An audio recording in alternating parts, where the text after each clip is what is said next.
आधी बारिश में भी छत पर सोने वाला ससुराल। इसलिए मुझे गांव आना बिल्कुल भी नहीं पसंद। फोन के नेटवर्क भी भाग जाते हैं। सोचा था गांव जाकर ढेर सारी वीडियो बनाऊंगी, लेकिन यहाँ तो टावर ही गायब है। माया तो यहाँ है और मैं तुझे बाहर आंगन में ढूंढ रही थी। चल, छत पर तेरी ताई ने बिस्तर लगा दिया है। लेकिन ताई जी ने छत पर बिस्तर क्यों लगाया है? यहाँ है तो नीचे इतने कमरे सोने के लिए। बेटा, गांव में सब लोग छत पर ही सोते हैं। ठंडी ठंडी हवा तो चलती, नीचे तो कमरों में घुटन रहती है बस। मैं तो नहीं सोऊंगी छत पर। मैं नीचे गर्मी में सोना पसंद करूंगी, लेकिन छत पर इस तरह सबके साथ बिल्कुल नहीं। अब तो जानती है कि मुझे प्राइवेसी चाहिए होती है। ऐसे कैसे सबके साथ सो सकती हूँ? बेटा, ये सारी बातें मायके तक ही ठीक कहती है। कल को ससुराल जाएगी तो वहाँ क्या इसी तरह के नखरे दिखाएगी? जो लड़कियां मायके में हर छोटी छोटी चीज में नखरे दिखाती है ना, तो उनको ससुराल भी ऐसा ही मिलता है। कल को तेरे ससुराल वाले छत पर सोने वाले निकले तो तू क्या करेगी? चाची जी, गांव में लोग छत पर सोते हैं, ना कि शहरों में। और मैं शादी गांव में नहीं बल्कि शहर में करूंगी, जहां लोग कमरों के अंदर सोते हैं। इतना कहकर माया सामने वाले कमरे में चली जाती है और दरवाजा बंद कर गर्मी में ही सो जाती है। समय गुजरता है और अब माया का कॉलेज कंप्लीट हो जाता है। माया के माता पिता शहर में ही एक अच्छे घर में माया का रिश्ता कर देते हैं और कुछ ही वक्त में माया की शादी हो जाती है। पता है माया, मैं कब से इस दिन का इंतजार कर रहा था। आज फाइनली हम दोनों एक दूसरे के हो चुके हैं। अंकित ने खुद बेसब्री से इस दिन का इंतजार करी थी। वैसे तुमने सोचा है कि हम हनीमून पर कहाँ जाएंगे? अंकित माया एक दूसरे का हाथ पकड़कर बातें कर ही रहे होते हैं कि सभी अंकित खांसने लगता है। यहाँ तो पानी ही नहीं है, आप रुकिए, मैं किचन से पानी लेकर आती हूँ। माया ससुराल में अभी नई थी, इसलिए उसे रसोई ढूंढते हुए थोड़ा समय लग जाता है। और रसोई ढूंढते ढूंढते माया ये नोटिस करती है कि उसके ससुराल में जितने भी कमरे हैं वो सब खाली है। देर रात होने पर भी माया को कहीं पर भी उसके ससुराल वाले नजर नहीं आते। अंकित को पानी देने के बाद जब माया उसे इस बारे में बताती है, आज मौसम काफी अच्छा है ना, इसलिए सब लोग छत पर सो रहे हैं, इसलिए तुम्हें घर में कोई दिखा नहीं। मुझे लगा कि आज हमारी सुहाग रात है ना, इसलिए सभी घर वालों ने हमें प्राइवेसी दे दी। सारी रात दोनों दूल्हा दुल्हन प्यार भरी बातें करते हैं। अगले दिन माया सवेरे उठती है और अपने ससुराल की सारी जिम्मेदारियों को संभाल लेती है। रात के खाने के बाद जब माया किचन समेट कर अपने कमरे में आती है, ये क्या है? मेरा बिस्तर कहाँ गया? चादर तकिया कुछ भी नहीं है कमरे में। भाभी, आपके कमरे से बिस्तर मैं ले गई थी छत पर लगाने के लिए। अब आप भी सारी लाइट्स बंद करके छत पर आ जाइए। लेकिन छत पर क्यों? अरे भाभी, वो क्या है ना, हम लोग ज्यादातर छत पर सोते हैं और आज तो मौसम भी काफी अच्छा है, ठंडी ठंडी हवाएं चल रही है। चलिए, अब आप भी आ जाइए। माया जब छत पर जाती है तो देखती है कि पूरी छत पर उसके सभी ससुराल वाले बिस्तर बिछाकर बैठे हुए हैं और सोने की तैयारी कर रहे हैं। चलो, अब तो हमारी बहू भी आ गई, अब हम सब एक साथ छत पर सोएंगे। नहीं माँ जी, मैं छत पर नहीं सो सकती। मुझे इस तरह छत पर सोना बिल्कुल भी नहीं पसंद है। अरे बहू, तो हम कौन सा रिश्तेदारों के साथ या किसी और की छत पर सो रहे हैं? हमारी अपनी छत है तो भला सोने में क्या शर्म? माँ जी, मैं अपनी जिंदगी में कभी छत पर नहीं सोई। यहाँ तक कि जब मैं गाँव जाती थी तब भी मैं अकेले नीचे घर में ही सोती थी। भले बाकी सब लोग बाहर छत पर क्यों ना सोए, मैं नहीं सो सकती इस तरह छत पर। माया, क्यों बहस कर रही हो? हम सभी तो सो रहे हैं ना, तो तुम्हें सोने में क्या दिक्कत है? चुपचाप से आकर सो जाओ और बहस मत करो। हम सभी को सुबह जल्दी उठना है। अपने पति के कहने पर न चाहते हुए भी माया को अब अपने बिस्तर पर जाकर सोना पड़ता है। माया के ससुराल वालों को तो छत पर सोने की आदत थी, लेकिन माया आज से पहले कभी छत पर नहीं सोई थी, जिसके चलते उसे काफी अजीब लगता है कि लोग कितने आराम से पैर फैलाकर सो रहे हैं। मैं तो पैर भी ठीक से खोल नहीं पा रही हूँ, हिलने में भी काफी अजीब सा लग रहा है। ऊपर से ससुर जी और देवर जी भी यहीं सो रहे हैं। इन लोगों में क्या जरा भी शर्म नहीं है कि नई नवेली बहू को इस तरह छत पर नहीं सुलाना चाहिए? माया सारी रात ठीक से सो नहीं पाती और ऐसे ही अगला दिन आ जाता है। सुबह होते ही माया जल्दी से नीचे आ जाती है और घर के कामों में लग जाती है। फिर जैसे ही रात होती है तो इस बार भी न चाहते हुए माया को छत पर सोने के लिए जाना पड़ता है। लेकिन आज का मौसम और दिन के मौसम के हिसाब से काफी अलग था।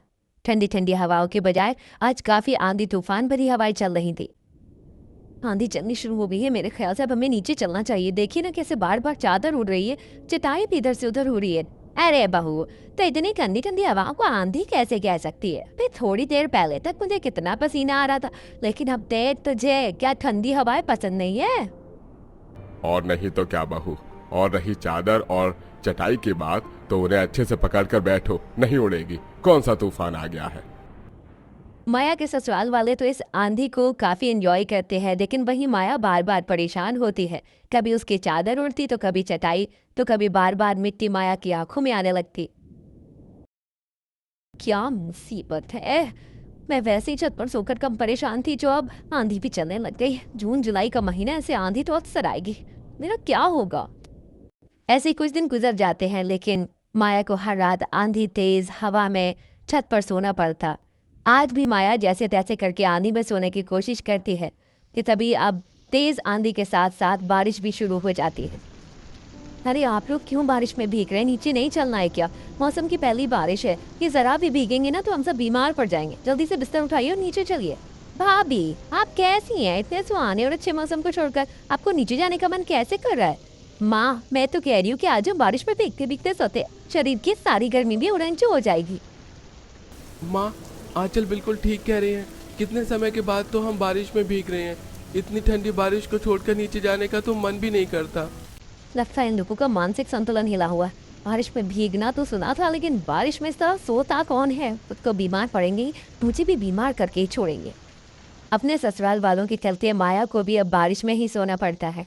अगले दिन माया जब खुद को आईने में देखती है तो उसके शरीर पर छोटे छोटे लाल दाने निकल आए थे, और साथ ही माया को अब हल्का हल्का बुखार भी महसूस होने लगा था।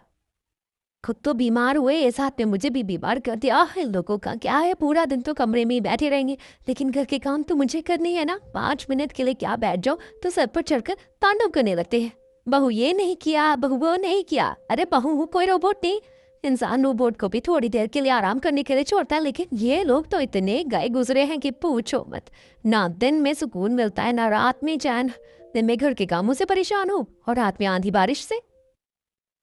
ऐसे कुछ दिन गुजर जाते हैं। माया सबके खाने के बाद प्लेट उठा रही होती है कि तभी वो अपनी सास और नंद को बात करते हुए सुनती है। आज का मौसम तो और भी दिनों से ज्यादा अच्छा हो रहा है, चलिए ना आज भी हम छत पर ही चलकर सोते हैं। बेटा हम तो रोज ही छत पर सोते हैं, और अब तो मुझे छत के बिना कहीं नींद ही नहीं आती है। थोड़ी देर बाद छत पर जाकर सबके लिए बिस्तर लगा देना। ये लोग तो आज भी छत पर सोने का प्लान बना रहे हैं, और आज तो हवाएं भी काफी तेज चल रही हैं। अगर इसी तरह मैं आंधी में छत पर सोती रही तो एक दिन मैं ही ना उड़ जाऊं। कुछ सोच माया, कुछ सोच। जल्दी से किचन का काम खत्म करके माया अपने कमरे में जाती है और पैर पर गर्म पट्टी बांधकर बैठ जाती है। तभी कलावती माया के कमरे में आती है। 10 मिनट पहले तो बिल्कुल ठीक थी, अचानक तेरे पैर पर गर्म पट्टी कैसे बन गई? क्या बताऊं माँ जी, सोचा था सोने से पहले जाकर नहा लूंगी, लेकिन जैसे ही बाथरूम में नहाने गई अचानक पैर मुड़ गया। काफी दर्द हो रहा है, लगता है सुबह तक ही ठीक होगा। ऐसे दर्द में तो चला भी नहीं जा रहा है, न जाने छत पर कैसे सोऊंगी। कोई बात नहीं बहू, एक काम कर, तू आज नीचे ही सो जा। अब दर्द है तो कहाँ सीढ़ियों से चढ़कर ऊपर जाएगी। इतना कहकर कलावती माया के कमरे से चली जाती है। तो वहीं माया की तो खुशी का कोई ठिकाना ही नहीं रहता। माया जल्दी से बिस्तर से खड़े होकर नाचने लगती है कि तभी अचानक कलावती मायावती के कमरे में जाती है और माया को यूं इस तरह नाचता देख। अभी तो तेरे पैर में मोच आई थी और अब तू नाच रही है? ये सब नाटक था ना कि छत पर सोना ना पड़े। माँ जी वो चुप कर। वो तो अच्छा हुआ कि मुझे याद आया कि मैंने तुझे शाम को अपनी साड़ी दी थी रखने के लिए, कहाँ रखी है ये पूछने के लिए मैं आ रही और तेरी असलियत देख ली। बहू तो इतनी ड्रामेबाज निकलेगी ये नहीं पता था मुझे। अब जल्दी से बिस्तर उठा और छत पर आ जा, और हाँ सारी लाइट्स अच्छे से बंद करके आना, कल भी हॉल की लाइट जली हुई थी।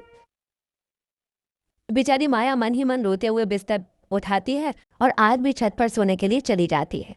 और ऐसे ही कुछ दिन और गुजर जाते हैं। हर दिन की तरह माया आज भी छत पर सो रही होती है कि तभी आसमान में बिजली गरजने की आवाज से माया घबरा कर उठ जाती है। इतनी तेज तेज बिजली गरज रही है, कहीं मुझ पर बिजली गिर गई तो। मैंने सुना था कि मेरे जैसी एक लड़की छत पर सो रही थी और उस पर बिजली गिर गई। बेचारी इतनी बुरी मौत मरी थी, लेकिन मैं बिजली से जलकर इतनी बुरी मौत नहीं मरना चाहती। अब कुछ ना कुछ जुगाड़ लगाना ही पड़ेगा। अगली सुबह सबके नीचे आ जाने के बाद माया छत के गेट पर ताला लगा रही होती है कि तभी उसे तरकीब सूझती है और वो चाबी छुपा देती है। रात होने पर जब सब छत पर सोने के लिए जाते हैं तो देखते हैं कि छत के दरवाजे पर ताला लगा हुआ है। अरे भाभी, आपने अभी तक ये ताला खोला नहीं छत का, जल्दी से खोलिए ना। वो मुझे याद नहीं आ रहा है कि ताला लगाने के बाद मैंने छत की चाबी कहाँ रख दी थी। शायद मुझसे कहीं चाबी खो गई है। भाभी क्या किया आपने, छत के ताले की चाबी खो दी? हमारे पास तो एक्स्ट्रा चाबी भी नहीं है और बिना चाबी के हम ताला कैसे खोलेंगे? ये ताला भी काफी ज्यादा मजबूत है, इसे तो तोड़ भी नहीं सकते और इतनी रात को कोई चाबी वाला भी नहीं मिलेगा। अब क्या ही कर सकते हैं, लगता है नीचे ही सोना पड़ेगा। कोई बात नहीं, जब ताला खुल जाएगा तब सो जाएंगे छत पर। अब इस चक्कर में नींद तो खराब नहीं कर सकते ना। किसी की नींद खराब करने की ज़रूरत नहीं है, हम छत पर ही सोएंगे। वहाँ पड़ोस वाली आंटी के घर से हम लोग उनकी छत पर पहुँचते हैं। उनकी और हमारी छत मिली हुई है तो हम आराम से छत पर सो सकते हैं और सुबह तो चाबी वाला गली के नुक्कड़ पर मिल ही जाएगा। इनका मुंह बंद नहीं रह सकता कभी। क्या जरूरत है ये बोलने की, सिक्का ही खोटा है तो मैं क्या ही दूसरों को बोलूं। अंकित की वजह से आज भी माया को अपने ससुराल वालों के साथ आंधी और बारिश में ही सोना पड़ता है।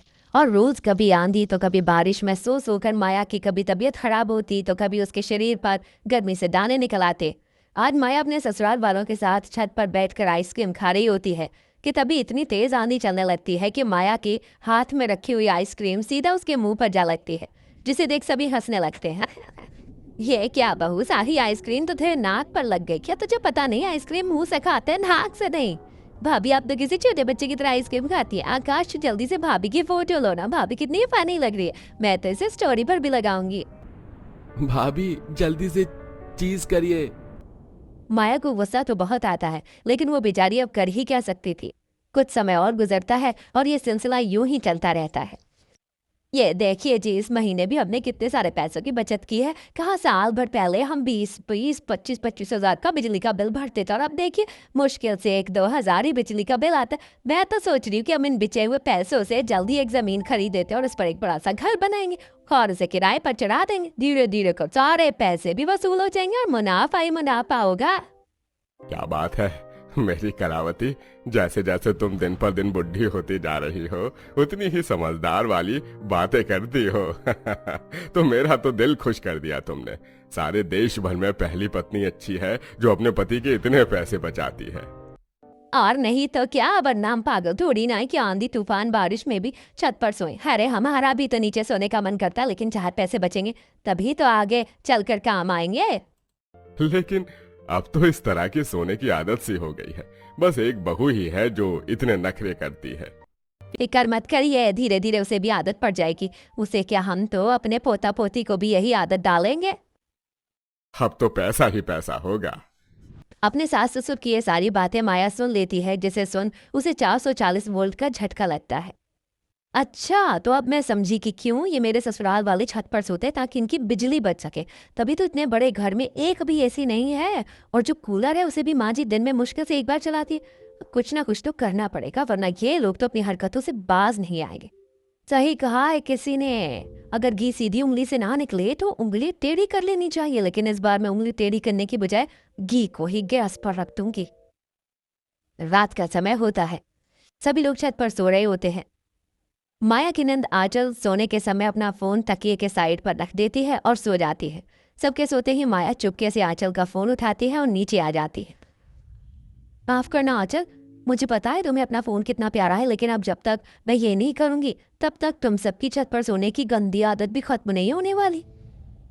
माया आंचल के फोन का ट्रैकर ऑफ कर देती है और उसके फोन से सिम निकाल कर फोन बंद करके उसे स्टोर रूम में छुपा देती है। अगले दिन जब आंचल सोकर उठती है तो उसे छत पर कहीं पर भी अपना फोन नहीं मिलता, जिससे आंचल काफी परेशान हो जाती है और इधर उधर अपना फोन ढूंढने लगती है। आखिरकार मेरा फोन कहाँ चला गया? कहीं किसी चोर ने मेरा फोन तो नहीं चोरी कर लिया? बेटा अच्छे से ढूंढ, क्या पता तू इधर उधर रखकर भूल गई हो। नीचे ढूंढा जाकर तूने? अरे माँ, किससे समझदारी वाले बातें कर रही हो आप? ये तो एक नंबर की बेवकूफ है। ये चौथा फोन है जो इसने खोया है। तू चुप कर, तूने दिलाया तो मुझे वो फोन जो मुझ पर चिल्ला रहा है। एक तो मेरा फोन खो गया, ऊपर से तू मुझे ही सुना रहा है। ये नहीं कि जाकर मेरा फोन ढूंढ। मैंने छत पर नीचे पूरे घर में अच्छे से ढूंढ लिया, लेकिन कहीं पर भी मेरा फोन नहीं मिला। आखिर कहाँ गया मेरा फोन? आंचल को इस तरह परेशान होता देख माया को भी काफी ज्यादा बुरा लगता है, लेकिन कहीं न कहीं माया का ये कदम सभी परिवार वालों की भलाई के लिए ही था। 2 दिन बाद फिर से जब सब छत पर सो रहे होते हैं तो माया अपने ससुर और पति का फोन लाकर छत पर उनके पास रख देती है, जिससे जब रात में बारिश होती है तो फोन पानी में भीगने की वजह से खराब हो जाती है। अरे जब से आंचल का फोन छत पर से गायब हुआ है तब से मैं तो अपना फोन नीचे ही रखता था, तो ये मेरा फोन छत पर कैसे आया? जहां तक मुझे याद है मैं तो फोन लेकर छत पर नहीं आया था। लेकिन लेकर तो मैं भी नहीं आया था। लेकिन क्या पता हम लेकर आए हो और हमें याद ही ना हो। लेकिन अब क्या ही फ़ायदा, हो गया ना नुकसान। उस दिन 25,000 का नुकसान और आज 60,000 का नुकसान। पता नहीं क्या हो गया ये। जब तक ये नुकसान नहीं होंगे तब तक आप लोगों को अकल भी तो नहीं आएगी। ये आंधी तूफान बारिश में सोना हमारे लिए कितना खतरनाक साबित हो सकता है, ये आप लोग नहीं जानते। चंद पैसों को बचाने के चक्कर में आप लोग अपनी जिंदगी के साथ खिलवाड़ कर रहे हैं, जो अब मैं नहीं होने दूंगी। सुबह के तकरीबन घड़ी में 4 बज रहे थे। माया जल्दी से उठती है और नीचे घर में जाकर पूरे कमरे का दरवाजे और अलमारियां खोल देती है, सारा सामान इधर उधर बिखेर देती है और वापस छत पर जाकर चुपचाप से सो जाती है। सुबह होने के बाद जब सब लोग नीचे आते हैं और घर की ऐसी हालत देखते हैं, ये क्या हो गया, हमारे घर में चोरी हो गई। न जाने वो चोर क्या क्या लूट कर ले गए होंगे, लेकिन ये घर के अंदर कैसे आए। अरे घर का मेन दरवाजा तो बंद है, तो चोर घर के अंदर कैसे आ सकते हैं? मैंने चेक किया है, शायद वो हमारे बाथरूम की खिड़की से आई है। हमारी बाथरूम की खिड़की थोड़ी बड़ी है और खुली हुई भी है, लगता है वहीं से चोर घुस आई। लेकिन कितनी अजीब बात है ना, हमारे घर में चोर आए और कोई भी सामान इधर से उधर नहीं हुआ, बस कपड़े फैले और अलमारियां खुली, ना पैसे चोरी हुए ना गहने। ऐसा कैसे चोर थे ये जिसने कुछ भी नहीं चुराया? आखिरकार ये हमारे घर में करने के लिए क्या आए थे? क्या पता माँ जी, चोर पहले तहकीकात करने के लिए आए हों कि कौन सा सामान कहाँ रखा है, घर में कोई कीमती सामान है भी या नहीं, और 4 दिन बाद फिर से ये चोर हमारे घर में घुस आए। इस तरह के चोर काफी खतरनाक होते। ऐसी चोरी कुछ सालों पहले मेरे मोहल्ले में भी हुई थी। उस परिवार वालों ने इस पर ज्यादा ध्यान नहीं दिया, लेकिन जब चोरी हुई तो घर का सामान लूट कर भी ले गए और घर के आदमी का कत्ल भी कर दिया। अगर ऐसा हमारे साथ हुआ, अगर हम सब लोग नीचे सोते तो शायद ऐसा नहीं होता। इतना कहकर माया किचन में चली जाती है, तो वहीं कलावती और सुधीर अपने कमरे में बैठकर इस हादसे के बारे में बात करने लगते हैं। सुनिए जी, मेरे ख्याल से अब हम लोगों को नीचे ही सोना चाहिए। छत पर सोने की वजह से पहले आंचल का फोन कहीं आंधी तूफान में उड़कर चला गया, फिर बारिश में आप दोनों का फोन गीला हो गया। कम से कम 1 लाख का नुकसान हुआ है, और अब चोर हमारे घर में घुस आए। की कृपा है कि किसी ने कोई सामान नहीं चुराया। घर में काफी पैसे और गहने रखे हुए, अगर कल को चोरी हो गई तो क्या करेंगे हम? मैंने सोचा है कि हम लोग अब से छत पर नहीं सोएंगे। चंद पैसों को बचाने के चक्कर में लाखों रुपए का नुकसान थोड़े ना होने देंगे। और नहीं तो क्या। और जब से बहू के मुंह से वो कत्ल वाली बात सुनी, तब से मेरा दिल सहम सा गया है। उसी रात माया जब फिर से छत पर बिस्तर लगाने के लिए जा रही होती है कि तभी पीछे से कलावती उसे आवाज देते हुए रोकती है। माया बहू, कोई जरूरत नहीं है बिस्तर छत पर लगाने की, अब से हम में से कोई भी छत पर नहीं सोएगा। लेकिन क्यों माँ जी, अब तो मुझे छत पर सोना अच्छा लगा था। हम लोग छत पर क्यों नहीं सोएंगे? छत पर सोने की वजह से घर की बिजली की भी कितनी बचत होती थी। हम पागल थोड़ी ना, चंद पैसों के लिए छत पर जाकर सो जाएंगे और पीछे से घर में चोरी करवा देंगे। अब तो हम सब नीचे सोएंगे। अगर घर में एसी लगवाना है तो वो भी लगवा लेना, लेकिन अब से हम में से कोई भी छत पर नहीं सोएगा। माया कलावती के सामने चुप रहती है, लेकिन अपने कमरे में आकर काफी खुश होती है। माया और उसके ससुराल वाले आराम से नीचे ही सोते हैं, जिससे माया को आंधी तूफान और बारिश में नहीं सोना पड़ता, और अब माया सुकून की नींद लेती है। और अब माया के ससुराल वाले भी कभी छत पर सोने की दोबारा कोशिश नहीं करते। अगर उनका मन भी करता तो वो थोड़ी देर छत पर जाकर बैठ जाते हैं, जिससे माया अब अपने ससुराल में हंसी खुशी रहती है और अपने एक वाले कमरे में अपने पति के साथ सोती है।